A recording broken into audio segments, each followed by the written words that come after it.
Have you seen this? There is one tall, slender, curly-haired heroine of 80s science fiction that we all love. I am, of course, talking about Gina Davis in Earth Girls Are Easy.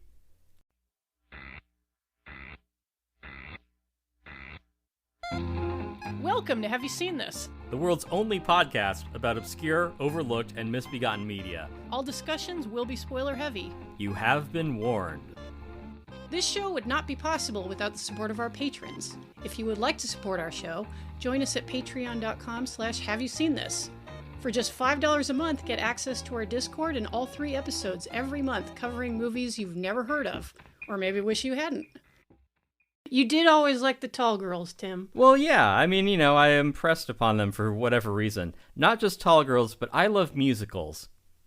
And Earth Girls Are Easy is one of my top 5 musicals. Now, Tim, don't kid a kidder. I'm not kidding. Why do you? I will not stand this funkadelic B-52's Depeche Mode musical with singing and dancing and original songs by the voluptuous Julie Brown. I will not stand for this. The delightful Although Julie Brown. I will bury my face in it. Julie, come on the show. We promise we won't say anything creepy. We will pretend like to your face. Yeah, like we haven't been perving on you for the last couple of years. But yeah, tell me that this isn't a musical, Jen. I mean, it fits the mold. Mm-hmm. Even Gina Davis gets to mime to a sad ballad about having her heart broken by a cheating piece of shit. Mm-hmm.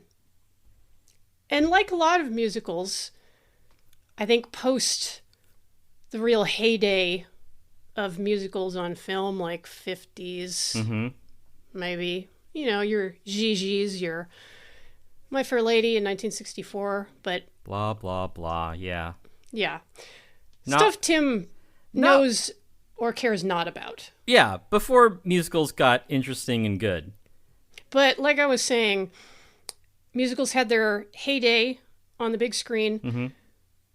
Less so later. I think for whatever reason they were a little more of a hard sell to audience. I don't know if audiences were just more cynical or demanded more realism in their films. But as I was rewatching this film and enjoying it very much because I've seen it a bunch of times and I just love it. It's delightful. Yeah.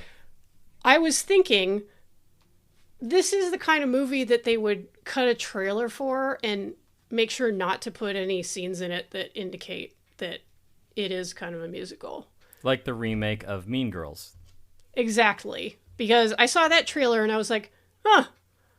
They cut around the songs they don't want as people to much know as possible. A god-awful musical. Well, yeah, I mean, musicals get a bad rep. So many of them are terrible.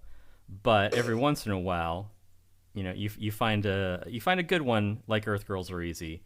And I know that it was contentious because it's like, well, why would we cover this movie? Everyone loves it. Yeah, and as it turns out, it flopped. I don't know. I guess, yeah, it's difficult to push quality musicals in pop culture, I suppose. Well, you know what, Tim? I think it fits with what you're saying.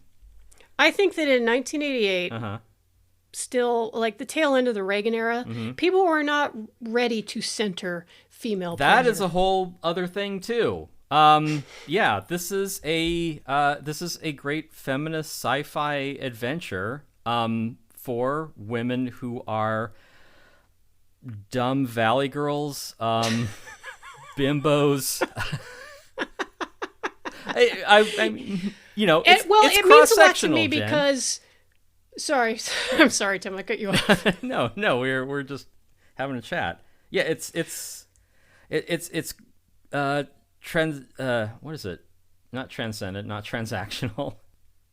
Not transgender. Intersectional. Yeah. Yes. It is a movie that tells you, yes, even a woman with dyspraxia can find love. And that means a lot to me. Yeah, personally. It's true because we have Gina Davis, our sci-fi heroine. She is in a loveless engagement with the since passed Charles Rocket. I know, Jen, you're going to want to hold forth on that. I'll just leave the room. But yeah, and there are some flashbacks that explain their courtship, and in every one of them, she's bumping into him and just being a total load, being a nuisance in his way. And it's like, well, I wondered, I mean, how did he even agree to an engagement with this woman? And then I took a long, hard look at myself.